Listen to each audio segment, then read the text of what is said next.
આ બધું શું છે? આને બોક્સિંગ કહેવાય? આ તો જોખમી રમત છે અને તમે બોક્સિંગ કરો છો જ કેમ? જુઓ ને આ છોકરાને કેવો માર્યો છે. તમે બધા આવી રીતે બોક્સિંગ કરો છો? આ હાલત બોક્સિંગના લીધે નથી થઈ. તો પછી ફાઇટને કારણે? કોણે માર્યો છે આને? બીજો કોઈ ડોક્ટર હોત ને તો પોલીસ કમ્પ્લેન કર્યા વિના હાથ પણ ના લગાડત તેને. એ તો હું છું એટલે ટ્રીટમેન્ટ આપી રહ્યો છું. સર, વિજય સ્વસ્થ થાય એટલે સૌથી પહેલા અમે એને પોલીસ સ્ટેશન લઈ જઈશું સર. અમારા બોક્સર બોક્સિંગ રિંગમાં મરી જાય તો અમે એને શહીદનો દરજ્જો આપીએ છીએ. પણ દગો કરીને હુમલો કરે એવા માણસને હું સરળતાથી છોડીશ નહીં સર. પણ આને મારવા વાળો છે કોણ? એક રાક્ષસ છે સર, સુલતાન. ઘણા બધા લોકો એને રોકી રહ્યા હતા પણ એ બધાને ધક્કો મારીને આ છોકરાને માર્યો.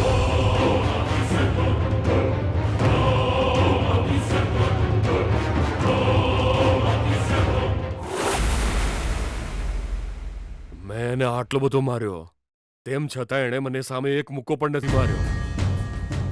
તો પછી એને કોઈ બોક્સર કેવી રીતે કહી શકે?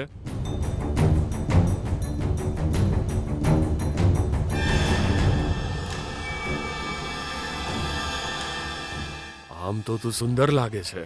પેલા કાયર સાથે કેવી રીતે જીવન જીવીશ? સુલતાન, મારી સાથે જીવીશ તો લાઈફમાં બહુ જ મજા આવશે. એ છોકરી આંખો બંધ કરીને કેમ ઊભી છે? તને ગુસ્સો આવી રહ્યો છે કે પછી તને શરમ આવી રહી છે?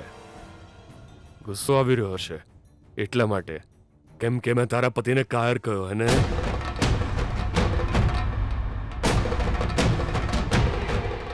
આવી રીતે ગુસ્સો કરીને બહાર જતી રહે એના કરતા થોડું એડજસ્ટ કરીને મારા રૂમમાં અંદર ચાલ. આજે હું બહુ જ સારા મૂડમાં છું. તારી ઈચ્છા હોય તો ફાઇટ કેન્સલ કરાવી દઈશ અને તારા પતિની ઇજ્જત પણ બચાવી લઈશ.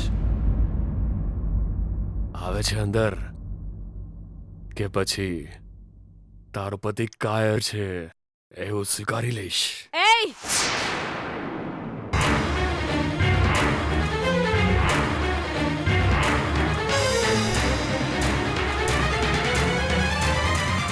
તારી જીભ કાબૂમાં રાખ. મારો પતિ કેવો છે હું સારી રીતે જાણું છું. એક સ્ત્રી સાથે કેવી રીતે વાત કરાય એટલી સેન્સ નથી તારામાં? કેવો પુરુષ છે તું?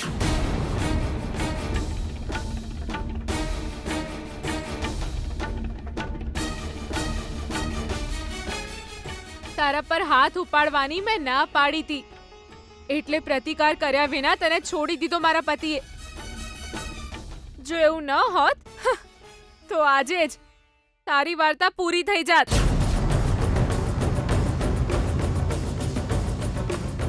તારી આવી ગંદી વાતો જો મારો પતિ વિજય સાંભળી લેત ને તો તું અહીંયા ઊભો ના હોત, સીધો સ્મશાન પહોંચી ગયો હોત. એ બહુ વધારે બોલી રહી છે.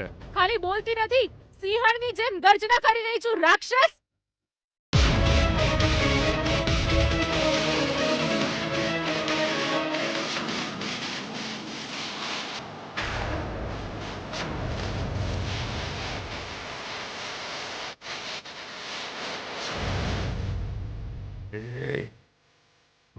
હું સુલતાન છું. મારા માટે તું રાક્ષસ જ છે. તારા જેવા રાક્ષસ માટે સ્મશાન જ યોગ્ય છે. તને ત્યાં પહોંચાડવા માટે મારો પતિ જરૂર આવશે. દુષ્ટ! મારી વાત યાદ રાખજે.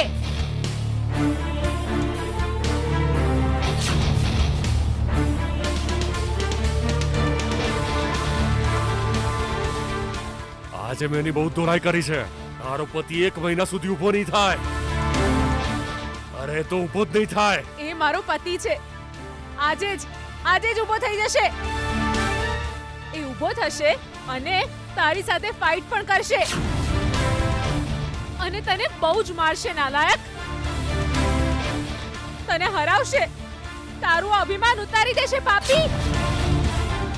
કેમ કે એ મારો પતિ છે. એ સાચો પુરુષ છે.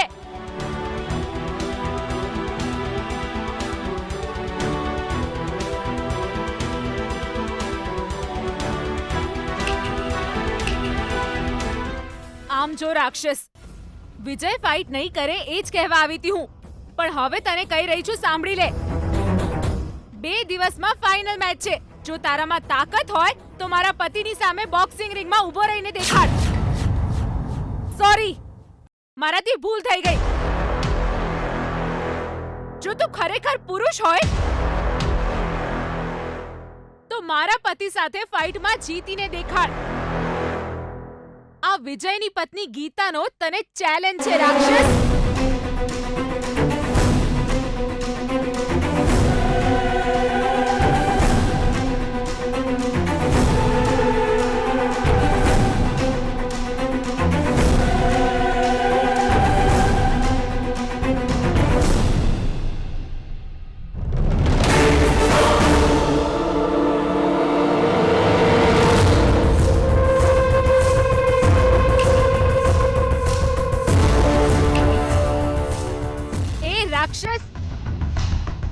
હવે આપણે સીધા બોક્સિંગ રિંગમાં જ મળીશું. You got it?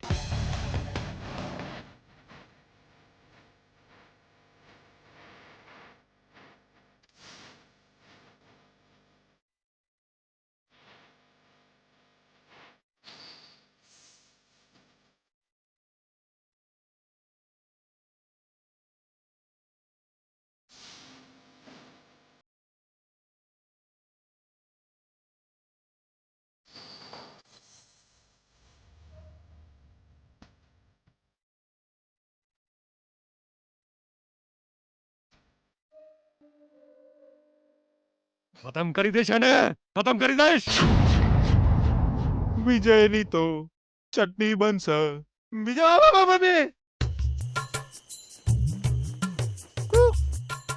એ જો બેના, રાતના ટાઈમે જ્યારે તું મારો પીછો કરે ને ત્યારે મહેરબાની કરીને છીક, છીક, છીક એવો અવાજ કરવાનો રાખ. આમ અચાનક હું બી જઉં છું.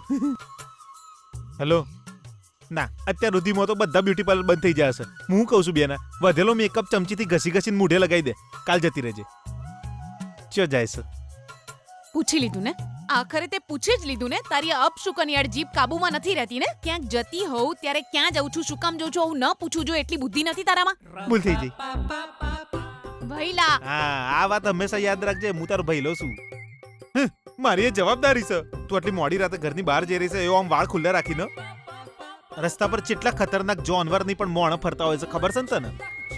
મારો એ તારા પર ઓલો હું કહેવાય ઓલો હા અધિકાર છે.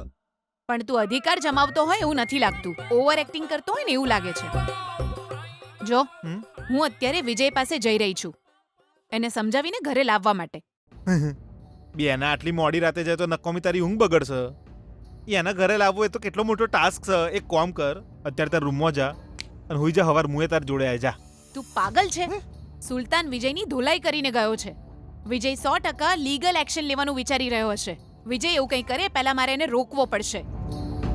એવું નહીં કરીએ તો સુલતાનને ફોન કરીને ભડકાવા વાળા આપણે જતા એ ખબર પડી જશે. સાચું કહ્યું હાથે. હારું, એક કામ કરીએ આપણે.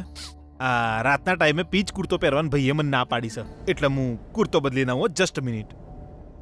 નો થેન્ક્સ. તારે મારી સાથે આવવાની જરૂર નથી. જો તું મારી સાથે આવીશ તો આવી જ રીતે મૂર્ખામી ભરી વાતો કરીશ ને કામ થવાનું હશે તો પણ નહીં થાય. અને એવું હું જરાય નથી ઈચ્છતી. હું જાતે જઈને વિજયને લઈ આવું છું. This is too much.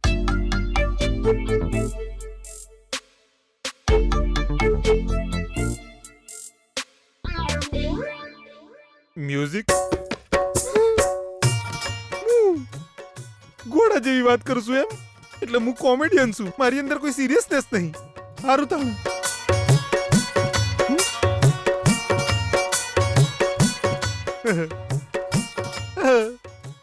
હવે ઘરમાં 2 જ જણ છીએ, સિતારા અને ચકુડી. બહુ જ મજા કરીશું, મજા આવશે.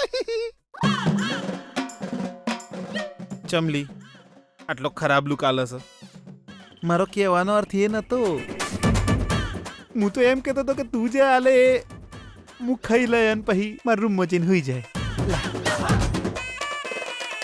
ચકુડી આલે, સિતારા એ ખાશે, સિતારા એ પીશે. ચકુડી